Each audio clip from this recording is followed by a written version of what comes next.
Assalamualaikum warahmatullahi wabarakatuh. Selamat siang Bu Dini dan juga Pak Atta serta teman-teman semua. Semoga selalu diberi kesehatan dan juga selalu dimudahkan segala urusannya. Ya, kami dari kelompok 3 yang beranggotakan yang pertama Emily Ardi, saya sendiri, kemudian ada Dwi Puji Rahayu, ada Widya Astuti dan juga ada Tiara Puspa.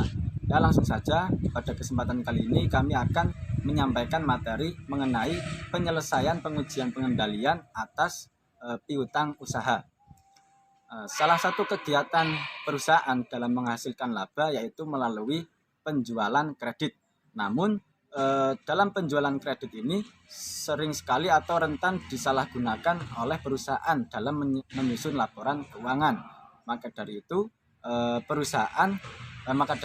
perlu dilakukan pengujian pengendalian substansif atas rincian saldo perusahaan agar mendapatkan laporan keuangan yang sesuai dengan realita atau keadaan sesungguhnya yang terjadi dalam perusahaan. Selanjutnya, seorang auditor perlu merancang metodologi untuk merancang pengujian pengendalian atas rincian saldo. Namun sebelum melakukan metodologi ini, seorang auditor harus memenuhi 8 tujuan audit yang terkait dengan piutang usaha. 8 tujuan tersebut diantaranya yang pertama, piutang usaha yang tercantum dalam neraca telah sesuai jumlahnya dengan file induk terkait. Kemudian piutang usaha benar-benar ada, piutang usaha yang ada telah dicantumkan, piutang usaha sudah akurat, piutang usaha telah diklasifikasikan dengan benar, kemudian pisah batas piutang usaha sudah benar, kemudian piutang usaha yang dinyatakan dalam nilai realisasi, kemudian yang terakhir seorang klien memiliki hak atas piutang usaha. Nah, selanjutnya tahapan-tahapan metodologi dalam merancang pengujian atas pengendalian saldo dalam melaksanakan pengujian atas rincian saldo. Ada 3 tahapan. Tahapan yang pertama ada 3 subtahapan. Subtahapan yang pertama yaitu mengidentifikasi risiko bisnis klien. Kemudian subtahapan yang kedua menetapkan materialitas kinerja dan menilai risiko inherent. Kemudian subtahapan yang ketiga menilai risiko pengendalian pengujian atas siklus penjualan dan penagihan. Kemudian tahapan metodologi yang kedua yaitu merancang dan melaksanakan pengujian pengendalian dan pengujian substansif atas transaksi. Kemudian tahapan yang ketiga ada 2 subtahapan. Tahapan metodologi yang ketiga ada 2 subtahapan. Subtahapan yang pertama yaitu merancang dan melaksanakan prosedur analitis. Nah, prosedur analitis ini merupakan prosedur yang dilakukan untuk membandingkan data-data dalam perusahaan dengan data historis yang telah berlalu sebelumnya. Nah, kemudian kemudian prosedur analitis ini dilaksanakan pada saat tahapan perencanaan audit, tahapan pelaksanaan audit dan juga tahapan penyelesaian audit. Selanjutnya subtahapan yang terakhir atau yang kedua yaitu merencanakan dan melaksanakan pengujian prosedur analitis untuk akun penjualan dan penagihan. Kemudian prosedur analitis ini dalam melaksanakan prosedur analitis diatur dalam standar audit atau SA 520, yaitu seorang auditor harus merencanakan dan melaksanakan prosedur analitis untuk membantu auditor dalam membentuk kesimpulan secara menyeluruh atas laporan keuangan dalam perusahaan, apakah laporan keuangan tersebut sesuai dengan pemahaman auditor atas entitas tersebut. Nah, sekian materi dari saya, kemudian akan dilanjutkan oleh teman saya. Terima kasih. Nah, selanjutnya saya akan menjelaskan mengenai merancang pengujian atas rincian saldo. Ketika membahas mengenai pengujian atas rincian saldo piutang usaha, kita akan berfokus pada tujuan audit yang berkaitan dengan saldo. Selain itu, kita harus mengestimasikan dua hal. Yang pertama yaitu auditor telah menyelesaikan kertas kerja perencanaan bukti. Yang kedua, auditor telah memutuskan resiko deteksi yang direncanakan untuk pengujian atas rincian saldo piutang usaha dari setiap tujuan audit yang berkaitan dengan saldo. Ada beberapa hal yang perlu diperhatikan dalam pengujian atas rincian saldo piutang usaha. Yang pertama yaitu bahwa piutang usaha yang ditambahkan harus sama dengan file induk dan buku besar umum. Di sini seorang auditor harus memverifikasi populasi yang dipakai untuk pengujian rincian saldo ini sesuai dengan file induk dan buku besar piutang usaha. Yang kedua yaitu piutang usaha yang dicatat memang ada. Konfirmasi dari pelanggan dalam pengujian rincian saldo atas piutang usaha ini sangat diperlukan oleh seorang auditor. Namun jika dari pelanggan tidak ada konfirmasi, maka seorang auditor harus menggunakan dokumen yang ada untuk menentukan apakah piutang usaha ini telah ditagih atau belum. Yang ketiga yaitu piutang usaha yang ada telah dicantumkan. Dalam pengujian rincian saldo atas piutang usaha, di sini sangat sulit bagi seorang auditor untuk menguji rincian saldo piutang usaha jika saldonya sudah dihilangkan. Dengan cara lain, di sini seorang auditor harus mengandalkan sifat menyeimbangkan antara file induk piutang usaha. Yang keempat yaitu piutang usaha yang sudah akurat. Konfirmasi akun dari neraca saldo merupakan cara yang paling umum untuk pengujian saldo atas piutang usaha. Namun jika seorang pelanggan tidak merespon konfirmasi, maka seorang auditor harus memeriksa dokumen pendukung yang sudah ada. Yang kelima yaitu piutang usaha sudah diklasifikasikan dengan benar. Untuk memenuhi klasifikasi tujuan audit dalam pengujian rincian saldo, seorang auditor harus memastikan bahwa klien sudah memisahkan piutang usaha ini sesuai dengan klasifikasinya. Yang keenam yaitu pisah batas piutang usaha sudah benar.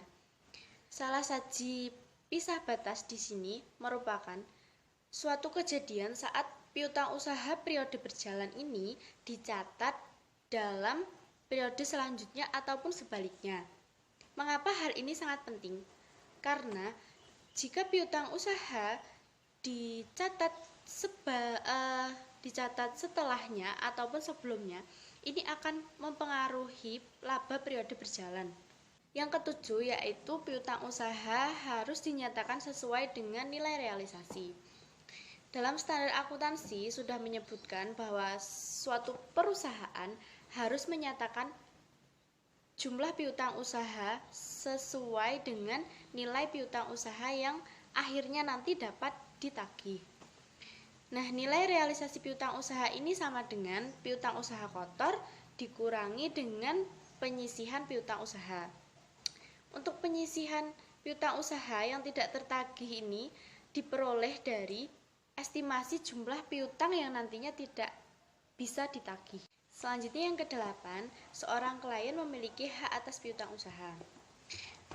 Biasanya di sini hak klien atas piutang usaha pun tidak terlalu menimbulkan masalah audit, karena pada dasarnya sebuah piutang usaha itu memang milik klien. Namun ada kalanya suatu kasus misalkan piutang usaha tersebut sudah digadaikan atau mungkin sudah dijual dengan diskon atau bisa juga difaktorkan. Namun dalam hal itu biasanya seorang klien tidak menyadari apa yang mereka lakukan tersebut akan menyebabkan masalah, sehingga seringkali tidak ada konfirmasi atas masalah tersebut. Nah, yang kesembilan yaitu penyajian dan pengungkapan piutang usaha. Penyajian dan pengungkapan piutang usaha ini merupakan tahapan penyelesaian audit. Dalam tahapan ini tentu ada evaluasi. Evaluasi ini gunanya untuk apa? Evaluasi ini digunakan untuk memastikan jumlah yang material dari saldo piutang yang disampaikan oleh klien, apakah harus melakukan pengungkapan yang terpisah dalam laporan. Berikutnya saya akan menjelaskan konfirmasi piutang usaha. Dari bahasan yang sebelum-sebelumnya, konsep konfirmasi piutang usaha ini sangat penting dalam pengujian rincian saldo piutang usaha. Sebenarnya tujuannya apa sih konfirmasi piutang usaha ini? Tujuan dari konfirmasi piutang usaha ini adalah untuk memenuhi tujuan eksistensi, keakuratan, dan pisah batas. Nah, dalam standar auditing menunjukkan bahwa seorang auditor harus menggunakan konfirmasi eksternal, maksud saya untuk piutang usaha yang material.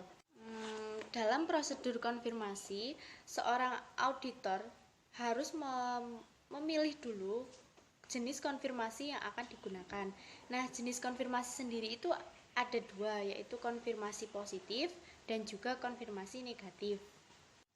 Sebenarnya apa itu konfirmasi positif? Apa itu konfirmasi negatif? Nah, pertama saya akan memberikan penjelasan mengenai konfirmasi positif. Konfirmasi positif itu sendiri merupakan komunikasi dengan debitur yang meminta untuk pihak penerima menyampaikan konfirmasi atau mengkonfirmasi secara langsung apakah saldo piutang usaha yang ada dalam permintaan konfirmasi itu sudah benar atau salah.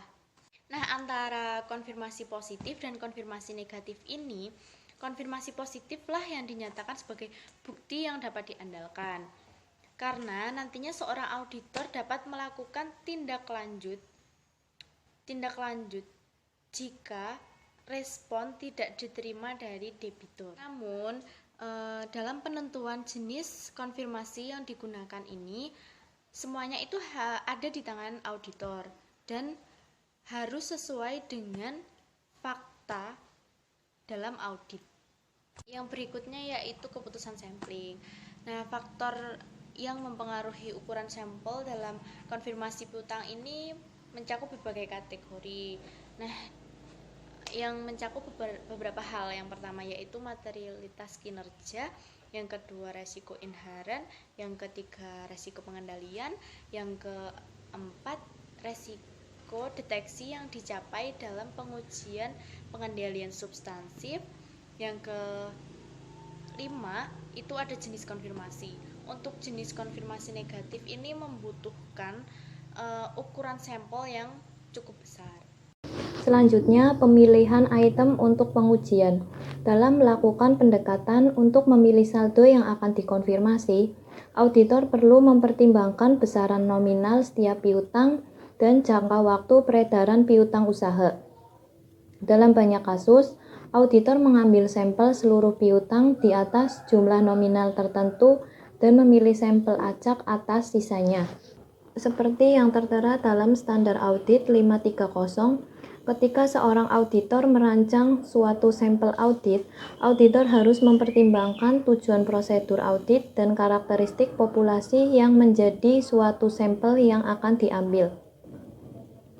Auditor harus menentukan ukuran sampel yang cukup untuk mengurangi risiko sampling sampai ke tingkat rendah yang dapat diterima. Seorang auditor harus memilih unsur-unsur yang akan menjadi sampel sedemikian rupa, sehingga setiap unit sampling dalam populasi memiliki suatu peluang yang sama untuk dipilih. Selanjutnya yaitu persyaratan standar auditing. Standar auditing AS 505 menunjukkan bahwa auditor harus menggunakan konfirmasi eksternal untuk piutang usaha yang material. Konfirmasi mungkin tidak tepat dalam kondisi yang pertama. Auditor mempertimbangkan konfirmasi bukti yang tidak efektif, karena tingkat responnya kemungkinan tidak akan memadai atau tidak dapat diandalkan. Yang kedua, gabungan tingkat risiko inheren dan risiko pengendalian yang rendah. dan bukti substantif lainnya dapat diakumulasi untuk menyediakan bukti yang mencukupi. Untuk slide yang selanjutnya yaitu jenis-jenis konfirmasi. Dalam melakukan prosedur konfirmasi, pertama auditor harus memutuskan jenis konfirmasi yang akan digunakan. Dalam hal ini ada dua jenis konfirmasi yang digunakan. Yang pertama yaitu konfirmasi positif. Konfirmasi positif adalah konfirmasi dengan debitur yang meminta pihak penerima untuk mengkonfirmasi secara langsung apakah saldo yang dinyatakan pada penerimaan itu benar atau salah. Konfirmasi positif sendiri memiliki dua jenis, yaitu formulir konfirmasi yang kosong. Formulir konfirmasi yang kosong adalah jenis konfirmasi positif yang tidak menyebutkan jumlah yang dikonfirmasi, tetapi meminta penerima untuk mengisi saldo atau melengkapi informasi lainnya. Formulir kosong ini jarang digunakan dalam praktik, karena biasanya tingkat responnya lebih rendah. Konfirmasi positif yang kedua yaitu konfirmasi faktur, di mana setiap faktur akan dikonfirmasi dan bukan saldo piutang usaha pelanggan secara keseluruhan. Banyak pelanggan menggunakan sistem voucher sehingga mereka bisa mengkonfirmasi tagihan individual, tetapi bukan informasi saldo keseluruhan. Akibatnya, pengguna konfirmasi tagihan ini menaikkan tingkat respon konfirmasi. Jenis konfirmasi yang digunakan yang kedua adalah konfirmasi negatif. Konfirmasi negatif juga ditunjukkan kepada debitur, tetapi hanya meminta respon jika debitur tidak menyetujui jumlah yang dinyatakan dalam konfirmasi. Konfirmasi negatif merupakan bukti yang lebih dapat diandalkan, karena auditor dapat melakukan prosedur lain jika respon tidak diperoleh dari debitur. Dengan konfirmasi negatif, pelanggan bisa saja tidak merespon dan dianggap menyetujui jumlah yang dikonfirmasi.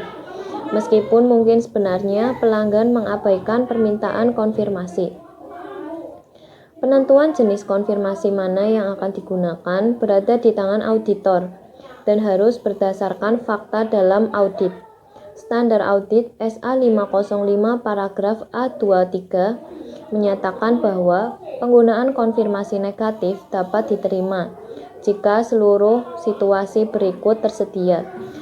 Yang pertama yaitu auditor telah menilai risiko salah saji yang material sebagai rendah serta telah memperoleh bukti yang tepat dan mencukupi tentang efektivitas perancangan serta pengoperasian pengendalian yang relevan atas asersi yang sedang diuji. Populasi item-item yang terkena prosedur konfirmasi negatif terdiri dari sejumlah besar saldo akun, transaksi, atau pos-pos lainnya yang bernilai kecil dan homogen.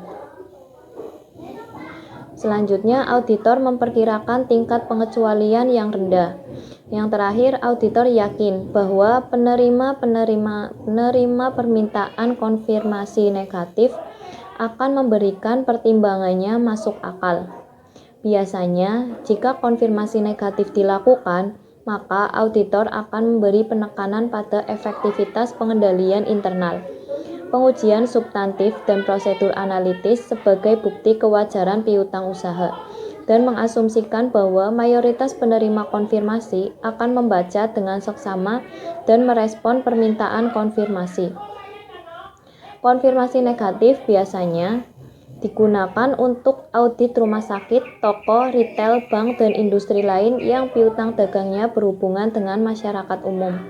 Kombinasi konfirmasi negatif dan konfirmasi positif juga bisa dilakukan dengan mengirimkan konfirmasi positif kepada debitur dengan saldo besar dan menggunakan konfirmasi negatif kepada debitur bersaldo kecil.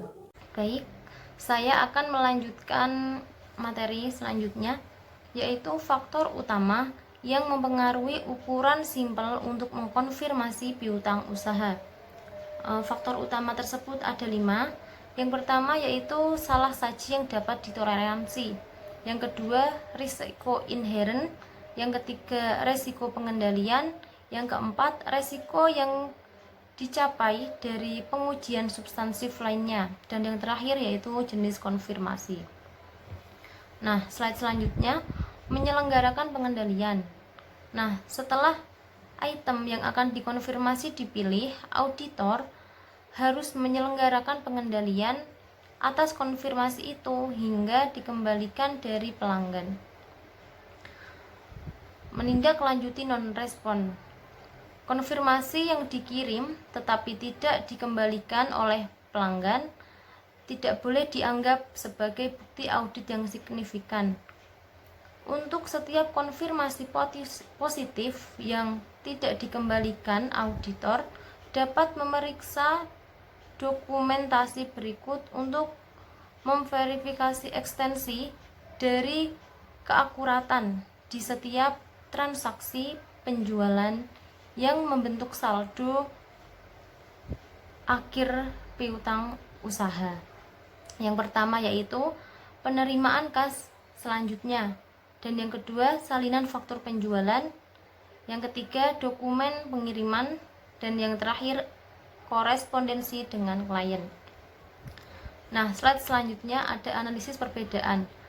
Jika permintaan konfirmasi dikembalikan oleh pelanggan, auditor harus menentukan penyebab setiap perbedaan yang yang dilaporkan. Nah, jenis perbedaan dalam konfirmasinya yang sering dilaporkan adalah yang pertama, pembayaran telah dilakukan, dan yang kedua yaitu barang belum diterima, yang ketiga barang telah dikembalikan, dan yang terakhir kesalahan jumlah yang diperdebatkan. Selanjutnya, menarik kesimpulan. Jika semua perbedaan telah diselesaikan, termasuk yang ditentukan dalam melakukan prosedur alternatif, auditor harus mengevaluasi ulang pengendalian internal. Nah, setiap salah saji klien harus dianalisis untuk menentukan apakah hal tersebut konsisten atau tidak konsisten dengan tingkat risiko pengendaliannya yang dinilai pada awal audit.